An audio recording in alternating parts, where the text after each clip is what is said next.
काही दिवसापासून मुलं चोरणारी टोळी मुक्ताईनगरमध्ये सक्रिय झाल्याच्या अफवा होत आहे. या अफवेमुळे नागरिकांमध्ये भय निर्माण झालेला आहे. मी मुक्ताईनगर परिसरातील तसेच जळगाव जिल्ह्यातील नागरिकांना मी आवाहन करतो की लहान मुलं पळवणारी टोळी सक्रिय झाली वगैरे हे सगळ्या अफवा आहेत. असा कुठलाही प्रकार अद्याप तो निष्पन्न झालेला नाही. पण या अफवांमुळे तुम्ही भयभीत होऊन काहीतरी चुकीची घटना होण्याच्या जास्त शक्यता आहे. कुणीही अशा प्रकारे भयभीत होऊ नये किंवा कुणीही असं पॅनिक सिच्युएशन मध्ये येऊ नये.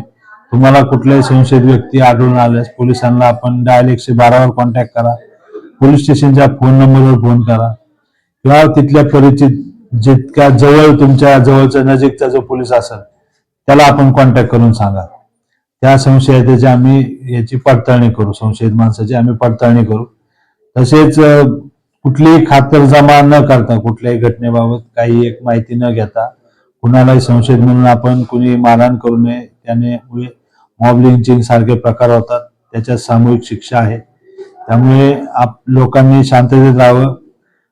पालकांनाही मी आवाहन करेल की असं काही एक प्रकार नाहीये, आपण भयभीत होऊन मुलाच्या शिक्षणावर परिणाम होईल असं काही करू नये.